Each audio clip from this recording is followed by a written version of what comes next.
بسم اللہ الرحمن الرحیم الحمد للہ رب العالمین والصلاة والسلام علی اشرف الانبیاء وسید المرسلین اما بعد رب اشرح لی صدری ویسر لی امری واحلل عقدۃ من لسانی یفقہوا قولی ربنا زدنا علما۔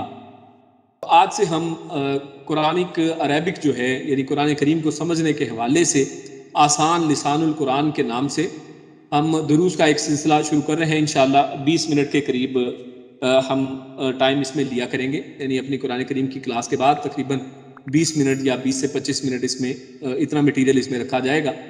تو آج کا ہمارا پہلا درس آسان لسان القرآن، یعنی جس میں قرآنک گرامر کو ہم بنیادی طور پر سیکھیں گے، یعنی اس میں ایڈوانس لیول ہم نہیں لیں گے، بلکہ اتنا ہی جتنا ایک ہم لوگ جو مرد حضرات ہیں، ورکنگ لوگ ہیں، اور بہت سی دوسری بزی شیڈول کے اندر جتنا قرآن کریم کو بہتر طریقے سے سمجھنے کے لیے وقت نکال سکتے ہیں، ہم اس کو مد نظر رکھتے ہوئے اسی کو بیان کیا کریں گے انشاءاللہ۔ تو اس حوالے سے شروع کرتے ہیں۔ تو سب سے پہلی بات جو ہمیں سمجھنی ہے وہ یہ کہ اللہ رب العزت نے اس قرآن کریم کو ہمارے سمجھنے کے لیے اتارا ہے اور ہماری ہدایت کے لیے اس کو اتارا ہے، لیکن اس سے ہدایت اسی وقت دی جا سکتی ہے کہ جب ہم اس کو سمجھیں اور ہم قرآن کریم جو ہمیں کہہ رہا ہے وہ ہمارے اندر تک، ہمارے دلوں تک، ہماری روح تک وہ پہنچے۔ اور اللہ رب العزت نے خود ارشاد فرمایا ہے وَلَقَدْ يَسَّرْنَا الْقُرْآنَ لِلذِّكْرِ فَهَلْ مِن مُدَّكِرٍ، کہ اللہ رب العزت نے تو اس قرآن کو آسان کیا ہے، کس لیے؟ تاکہ للذکر، تاکہ اس سے لوگ نصیحت حاصل کریں۔ فَهَلْ مِن مُدَّكِرٍ، تو کوئی ہے کہ اس سے نصیحت حاصل کرے؟ تو نصیحت ہم کیسے حاصل کریں جبکہ ہم اس قرآن کریم کو پراپر طریقے سے، بہتر طریقے سے سمجھتے ہی نہیں ہیں؟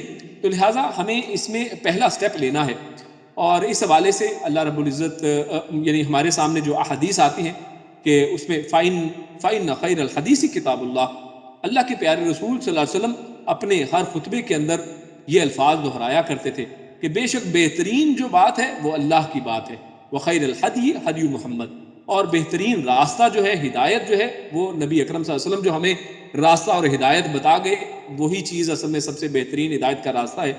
وہ ہدایت کا راستہ ہمیں یہ سب چیزیں جو ملتی ہیں، اللہ کی کتاب وہ بھی عربی زبان میں ملتی ہے، اور پیارے رسول صلی اللہ علیہ وسلم کی جو احادیث مبارکہ ہیں وہ بھی عربی زبان کے اندر ہمارے سامنے آتی ہیں۔ اور اللہ کے نبی صلی اللہ علیہ وسلم فرما گئے، رسول اللہ نے فرمایا کہ تم میں سب سے بہترین وہ ہے جو قرآن سیکھتے ہیں اور سکھاتے ہیں۔ اور ہمیں اس پر اللہ رب العزت کا شکر گزار ہونا چاہیے کہ ہم یہاں پر اس مجلس کے اندر قرآن کریم کو سیکھنے کی کوشش کرتے ہیں، سکھانے کی کوشش کرتے ہیں۔ اللہ رب العزت ہم سب سے اس کو قبول فرمائے۔ تو اس حوالے سے ہم مختصراً انشاءاللہ یعنی شروع میں یہ تمہیدی چند کلمات آپ کے سامنے رکھ رہے ہیں۔ تو قرآن کریم کے حقیقی فہم سے ہم ایک چیز تو جانتے ہیں کہ اکثر لوگ ناواقف ہیں، کہ اکثر لوگ اس کے حقیقی جو اس کے اندر معنی کیا ہے، قرآن کریم تلاوت ہو رہا ہوتا ہے، ہم تراویح کے اندر کھڑے ہوتے ہیں، قرآن سنتے ہیں، لیکن کیا کہا جا رہا ہے ہم اس سے بالکل آری ہیں۔ ہم دیکھتے ہیں کہ ہمارے ملکوں کے اندر تراویح پڑھائی جاتی ہیں، پڑھنے والا جو ہے وہ تو کیونکہ پڑھ رہا ہے، لیکن پیچھے اکثر لوگ نیند کا شکار رہتے ہیں، یعنی ان کو نیند آ رہی ہوتی ہے۔ اس کی وجہ کیا ہے؟ کیونکہ کچھ سمجھ میں نہیں آ رہا ہے۔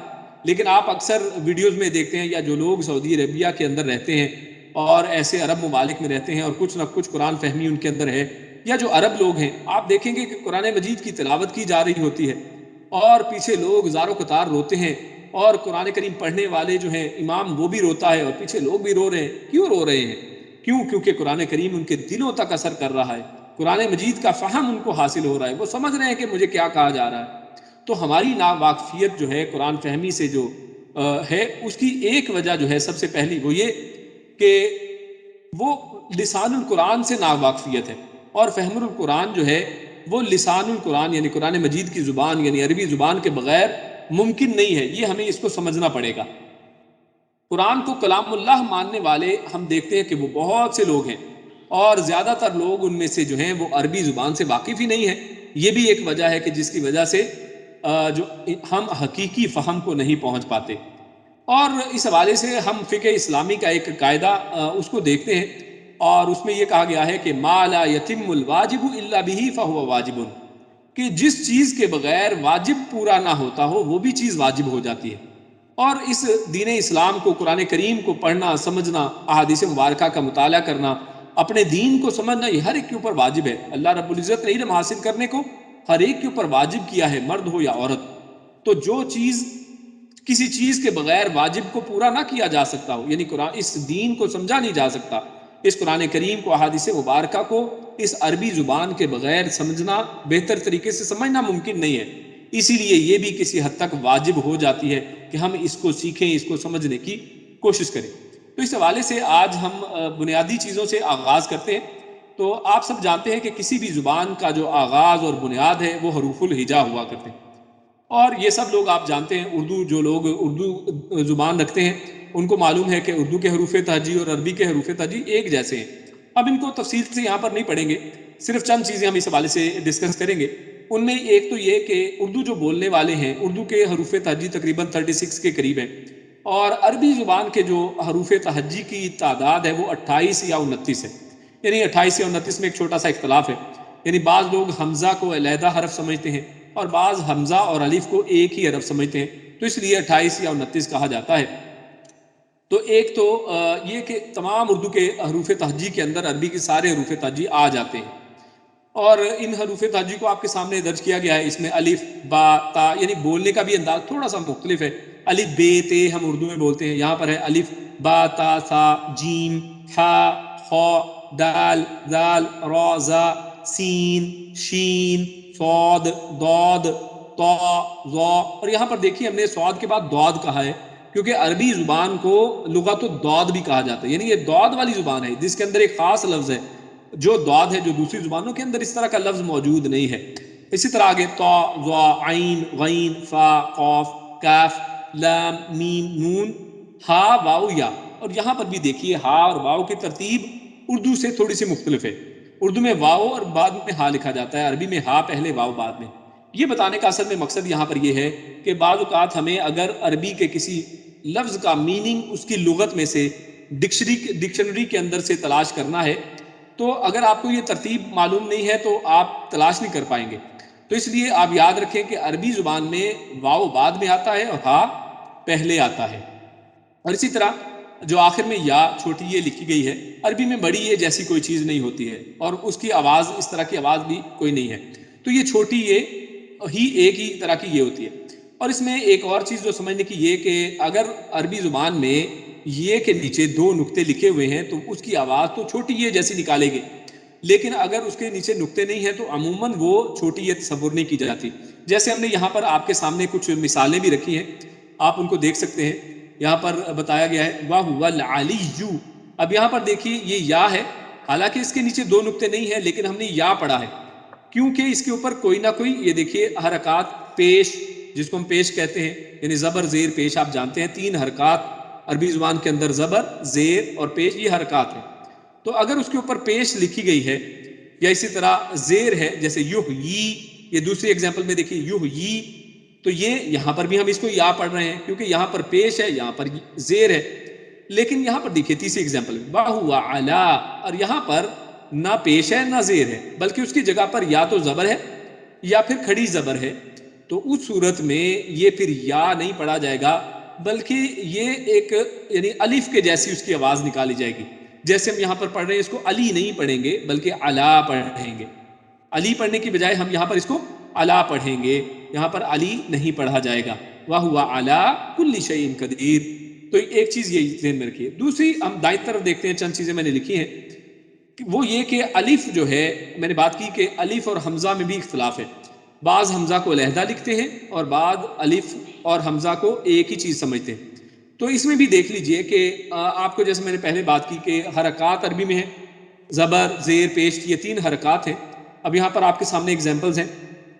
الف کے اوپر اگر یہ اوپر زبر ہے, یعنی حرکتوں میں سے کوئی بھی حرکت اگر الف کی شیپ ہے اور اس کے اوپر کوئی بھی حرکت ہے تو اصل میں وہ الف نہیں ہے, یعنی عربی میں اس کو پھر عربی الف تصور نہیں کیا جائے.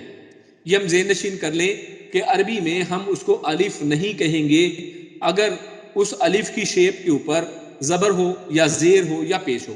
جیسے اس ایگزامپل میں اربعتن میں یہ دیکھیے الف کے اوپر زبر ہے, تو ہم اس کو کیا کہیں گے؟ کیا ہم اس کو الف کہیں گے؟ نہیں, ہم اس کو الف نہیں کہیں گے بلکہ ہم اس کو حمزہ پڑھیں گے, یعنی یہ ہے حمزہ زبر آ, ٹھیک ہے. تو یہ ہم اس کو اربع یہ پڑھیں گے. اسی طرح فا کے بعد یہاں پر دوسری ایگزامپل میں فا زبر اور اس کے بعد یہ الف کے نیچے زیر ہے، اور بعض اوقات ہماری سہولت کے لیے یہ الف کے اوپر یا نیچے چھوٹی سی حمزہ بھی لکھ دی جاتی ہے تاکہ سمجھ میں آ جائے کہ اچھا اس کو الف نہیں پڑھنا ہے بلکہ حمزہ پڑھنا ہے.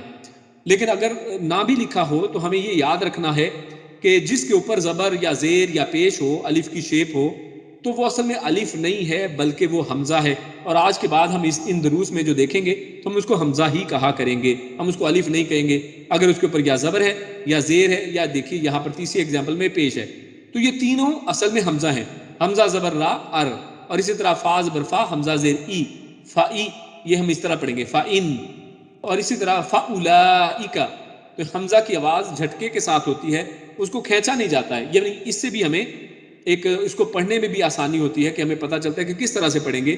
حمزہ کی آواز تھوڑی جھٹکے کے ساتھ ہے تو ہم پڑھیں گے فاولائک. اور اسی طرح یہاں پر دیکھیے حمزہ یعنی الف کے اوپر یہ ایک جزم ہے، یعنی سکون اور جزم کی علامت آپ لوگ جانتے ہیں. یہ بھی اصل میں ایک حرکتوں میں سے یا ایک کہہ لیں کہ سمبل دیکھ لیجئے، اگر یہ سمبل بھی ہو تو یہ بھی پھر بھی یہ حمزہ ہوگا، الف کنسیڈر نہیں کیا جائے گا. جیسے یہاں پر ہم اس کو پڑھیں گے جھٹکے کے ساتھ یا زبر حمزہ یا، یعنی ہم اس کو یا زبر الف نہیں پڑھیں گے بلکہ یہ حمزہ ہے. اور اب یہاں پر ایک اور ایگزامپل دیکھیے، یہاں پر اس میں دونوں ہی چیزیں ہیں.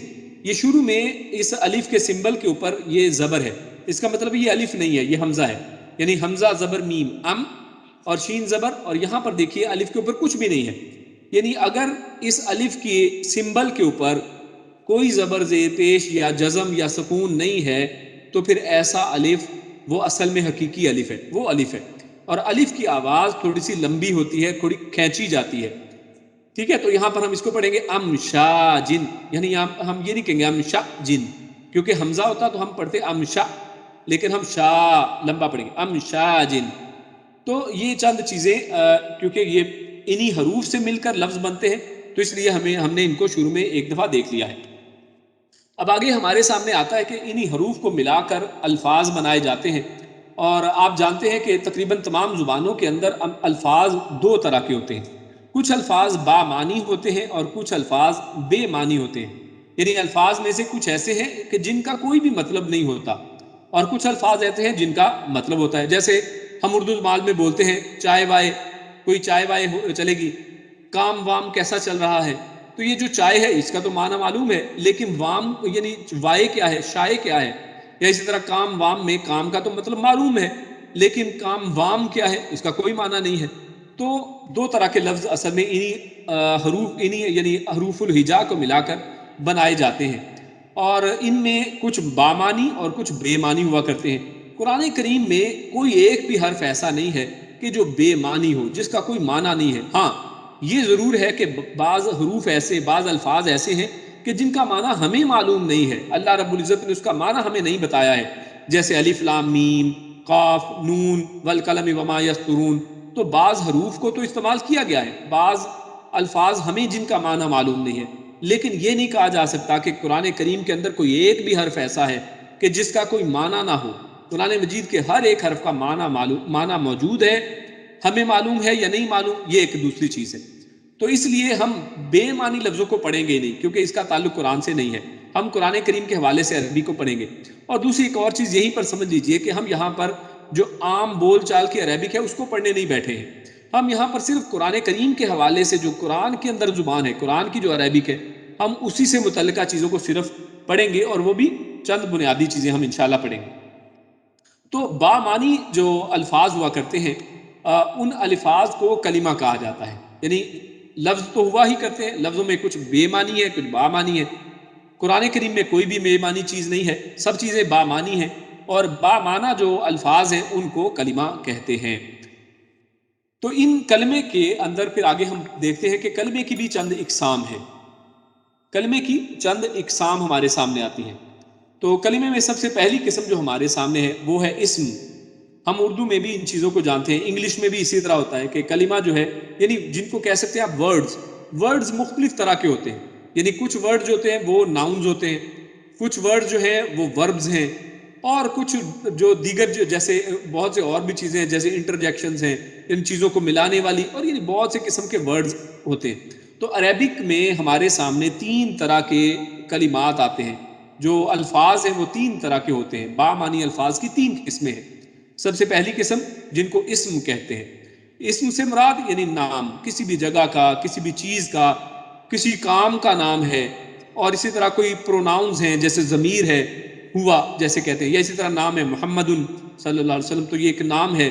اسی طرح کوئی جگہ کا نام ہے، مکہ ہے، مدینہ ہے، تو یہ نام ہے جگہوں کے، تو یہ تمام اسم کہلاتے ہیں۔ اسی طرح دوسری چیز ہمارے سامنے فعل آتی ہے۔ فعل کا مطلب یعنی کوئی بھی کام جو کیا جاتا ہے وہ فعل کہلاتا ہے۔ جیسے ایگزامپل ہمارے سامنے عربی کے اندر ایک فعل ذہبا، یعنی وہ ایک آدمی گیا، تو یہ ایک کام ہے، یعنی جانا ایک کام ہے۔ اسی طرح لکھنا ایک کام ہے، پڑھنا ایک کام ہے، سننا یہ کام ہے۔ تو یہ تمام کام کہلاتے ہیں، یعنی کسی بھی کام کا کرنا یا پھر ہونا، لیکن وہ کسی زمانے کے اندر ہو، یعنی اس میں یہ بھی ایک کنڈیشن ہے کہ ساتھ کوئی نہ کوئی زمانہ ہو، یعنی وہ کام کیا آج ہو رہا ہے یا کل ہو چکا ہے یا کل کو ہوگا، یعنی پریزنٹ، فیوچر اور پاسٹ جو ہے، یہ تینوں زمانے جو ہیں اس کے اندر کہیں نہ کہیں ہوں، تو وہ کوئی بھی کام جو ہوگا اس کو ہم فعل کہیں گے۔ اور اسی طرح جو تیسری قسم ہمارے سامنے کلمے کی آتی ہے وہ حرف ہے۔ حرف جیسے ایگزامپل ہم نے دی ہے فی، یہ اصل میں وہ ورڈز ہوتے ہیں کہ جو اسم یا فعل کے بغیر اگر اکیلے آئیں تو ان کا معنی ہمارے سامنے کلیئر نہیں ہوتا ہے، یعنی ایسا لفظ جو کسی اسم یا فعل کے بغیر اپنا مطلب واضح ہی نہیں کر سکتا ہے، یعنی فی کہا گیا۔ اب فی کا مطلب کیا ہے؟ میں، یعنی کسی چیز اندر۔ اب اندر کا کیا مطلب ہے؟ یعنی ہم کہیں گے کہ گھر کے اندر، تو یہ ایک بات بن جائے گی، ٹھیک ہے۔ ہم کہیں کہ وہ کام میں مگن ہے، تو وہاں پر بھی میں کا ایک میننگ آ جائے گا۔ لیکن اگر یہ سارے لفظ نہ استعمال کیے جائیں، کوئی اسم یا فعل وہاں پر استعمال نہ ہو، تو پھر یہ حرف جو ہے یہ بے معنی یعنی اس کا کوئی مطلب واضح نہیں ہوتا ہے، یعنی مطلب تو ہے لیکن مطلب واضح نہیں ہوتا ہے کہ مقصد کیا ہے کہنے کا۔ تو یہ 3 اصل میں کلمے کی اقسام ہیں، اسم، فعل اور حرف، اور ان تینوں کو جوڑ کر ہمارے مختلف جملے بنتے ہیں۔ کبھی اسم کو فعل کے ساتھ جوڑ دیا جاتا ہے، اسم کو حرف کے ساتھ جوڑ دیا جاتا ہے، اس طرح ان چیزوں کو جوڑ کر، تینوں کو جوڑ کر مختلف جملے بنائے جاتے ہیں۔ عربی زبان کے اندر جملے کی بھی اصل میں 2 قسمیں ہیں۔ تو جملے کی ایک قسم ہے جسے جملہ اسمیہ کہتے ہیں، یعنی جو اسم یعنی ناؤنز کے اوپر بیس کرتا ہے، یعنی جو سٹارٹ عموماً ناؤن کے ساتھ ہوتا ہے۔ جیسے یہاں پر آپ کے سامنے ایک جملہ ہے الحمدللہ۔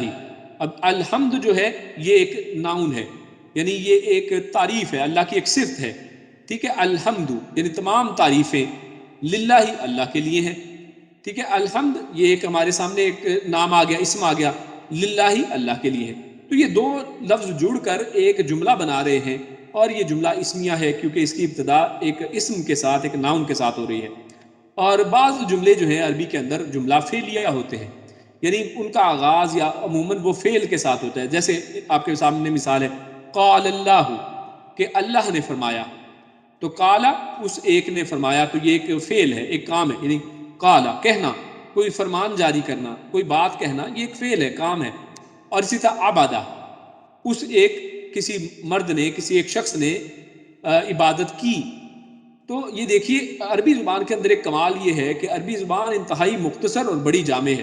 اب دیکھیے صرف 3 لیٹرز ہیں، عین، با، دال، یہ آپ کے سامنے آبادہ لکھا ہوا ہے، اور یہ پورا جملہ ہے، یعنی آبادہ یہ ایک لفظ 3 لیٹرز کے اوپر مشتمل ہے، اور یہ پورا جملہ ہے۔ یہ کمال جو ہے، یہ فصاحت اور بلاغت اور یہ اس طرح کی یہ جو زبردست چیز ہے، یہ عربی زبان کے علاوہ اور کسی زبان میں آپ کو نہیں ملتی ہے۔ خصوصاً جن زبانوں کے ساتھ ہمارا تعلق ہے، اردو اور اسی طرح انگلش، اگر ان کو ہم دیکھیں تو ان میں اس طرح سے کسی ایک ورڈ کے اندر پورا کا پورا معنی سمویا نہیں جا سکتا ہے، جبکہ اس آبادہ کا مطلب ہے وہ یعنی اس ایک آدمی نے عبادت کی۔ تو یہ دیکھیے کتنا ایک بڑا لمبا چوڑا جملہ ہے جس کو اگر ہم ٹرانسلیٹ اردو میں کرتے ہیں، جبکہ لکھنے میں آبادہ وہ ایک ہی لفظ آ گیا۔ تو ہم سب سے پہلے شروع کریں گے جملہ اسمیہ سے، تو اس لیے ہم پہلے اسم کو پڑھنے کی کوشش کریں گے، اسم سے آغاز کریں گے۔ آج ہم مختصراً اس کو تھوڑا سا دیکھیں گے کہ اسم کیا ہے۔ عربی زبان میں استعمال ہونے والے کسی اسم کے بارے میں، یعنی جب تک ہم اسم کو استعمال کرنا چاہیں ہم اس کو استعمال نہیں کر سکتے ہیں جب تک کہ ہمیں کسی اسم کے بارے میں 4 باتوں کا علم نہ ہو جائے۔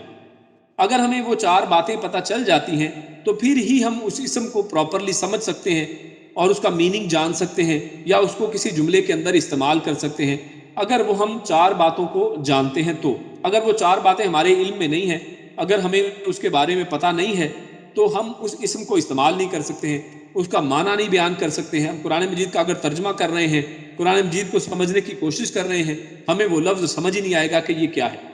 تو لہٰذا اسم یعنی جن کو ناؤنز بھی ہم کہتے ہیں، اور اس ناؤن کے اندر ہم نے جیسے پہلے بات کی وہ سب چیزیں آ جاتی ہیں، کسی جگہ کا نام، کسی چیز کا نام، کسی شخص کا نام، کوئی پروناؤن جیسے ہی، شی، اٹ وغیرہ استعمال ہوتے ہیں، یا وہ عورت، وہ مرد، یہ ساری چیزیں اسم کے کیٹیگری کے اندر آتی ہیں. تو ان چیزوں کو جاننے کے لیے، سمجھنے کے لیے ہمیں اسم کے بارے میں 4 چیزوں کا پتہ ہونا ضروری ہے. تو وہ سب سے پہلی چیز جو ہمیں پتہ ہونی چاہیے وہ کیا ہے؟ تو سب سے پہلی جو چیز ہمیں کسی اسم کے بارے میں پتہ ہونی چاہیے، اور اگر ہمیں وہ چیز پتہ ہے تو ہم اس اسم کو، اس کا معنی کر سکتے ہیں، اس کو استعمال کر سکتے ہیں، اس سے کوئی جملہ بنا سکتے ہیں، یا کسی جملے کے اندر اس کے معنی کو سمجھ سکتے ہیں. وہ ہے جنس، یعنی کسی اسم کے بارے میں اس کی جنس کا ہمیں پتہ ہو، جینڈر کا پتہ ہو کہ وہ مذکر ہے یا مؤنث. جیسے مثال کے طور پہ ماں کے لیے ہم اردو زبان میں جانتے ہیں کہ ماں مذکر ہے یا مؤنث. اسی طرح باپ ہے، مذکر مؤنث جانتے ہیں.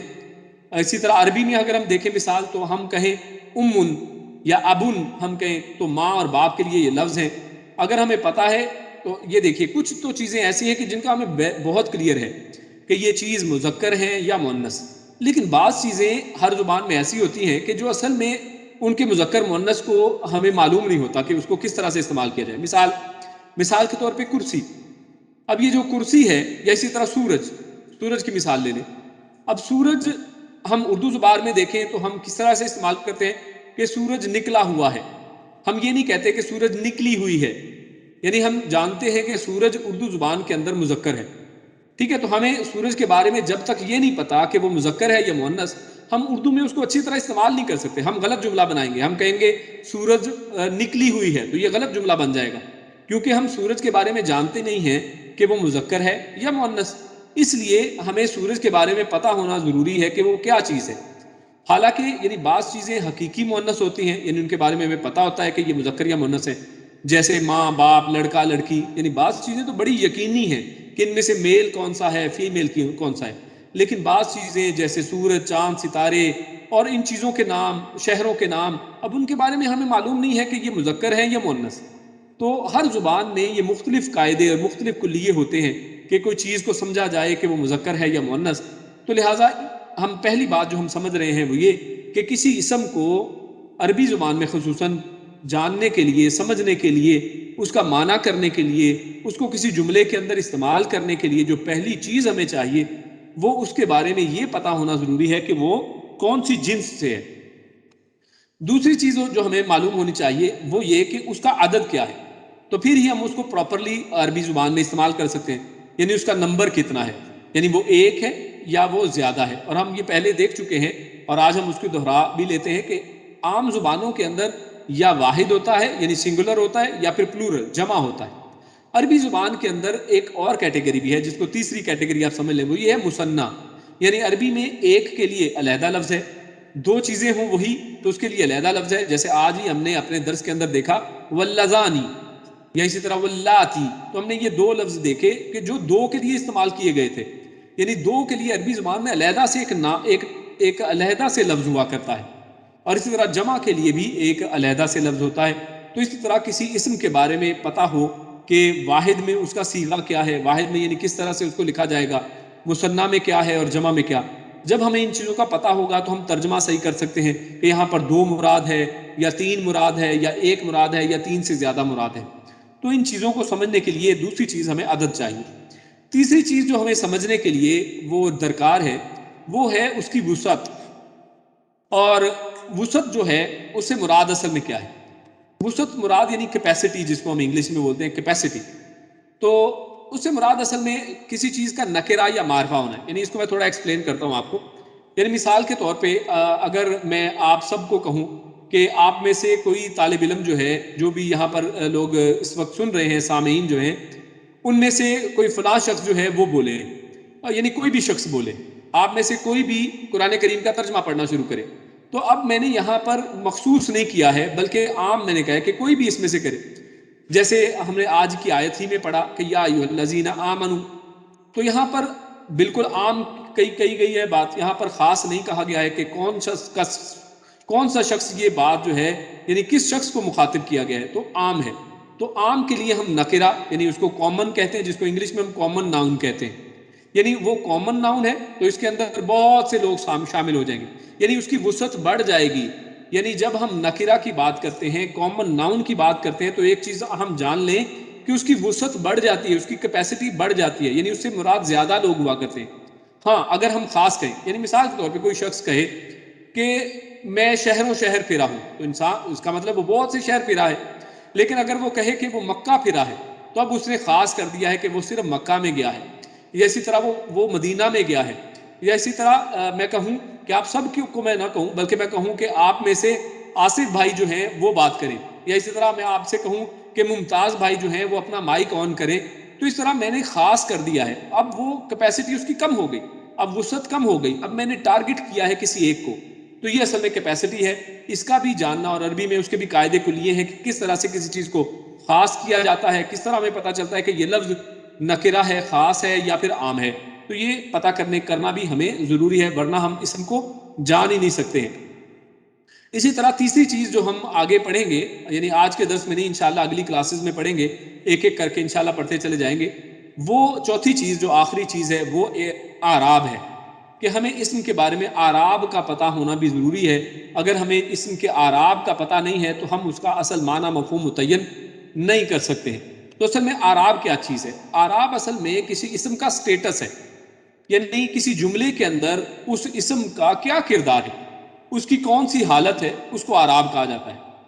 اس کے حوالے سے جب ہم اعراب کی بات کرتے ہیں تو اکثر خصوصاً ہم اردو زبان بولنے والے دھوکہ کھا جاتے ہیں، کیونکہ ہم لوگ اکثر یہ سمجھتے ہیں کہ اعراب سے مراد یہ زبر زیر پیش ہے.